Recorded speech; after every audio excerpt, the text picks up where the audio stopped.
কথায় যদি আমরা বলি তাহলে সেটা আপনার মেমোরি লস তার একটি পার্ট। এবার ডিমেনশিয়া বা ডিলেরিয়াম বা অ্যালজাইমার প্রত্যেকটা ডিজিজই কিন্তু রিলেটেড টু আওয়ার মেমোরি। একটা আপনার যে মেমোরি যে স্মৃতিশক্তি রয়েছে সেটা আস্তে আস্তে হ্রাস পাওয়া, এটি একটি সমস্যা।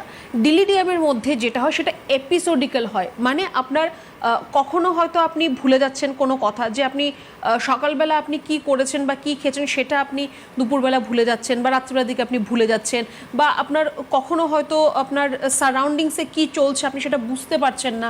ল্যাক অফ কনসেন্ট্রেশন বা ল্যাক অফ কমিউনিকেশন, যে আপনি কমিউনিকেট করতে পারছেন না প্রত্যেকের সাথে, বা একটা কথার সাথে আপনি নিজেকে কমিউনিকেট করতে পারছেন না, যে আপনাকে একটা প্রশ্ন করা হলো সেটা আপনি হয়তো বুঝতেই পারলেন না যে আপনাকে কি প্রশ্ন করা হচ্ছে। এরকম নয় যে আপনি ডিসেবল, আপনি একদমই বুঝতে পারেন না, সব কিছুই ঠিকঠাক চলছিল, হঠাৎ করে একটা সময় দেখা গেল যে আপনি কোনো একটা প্রশ্ন সেটা আপনি বুঝতে পারছেন না, যে আপনাকে কি বলা হচ্ছে, আপনি তার উত্তর কি দেবেন আপনি সেটা বুঝে পাচ্ছেন না, বা আপনি রিলেট করতে পারছেন না নিজেকে পরিবেশের সাথে, বা আপনার সারাউন্ডিংসে যা ঘটনা ঘটছে আপনি তার সাথে রিলেট করতে পারছেন না।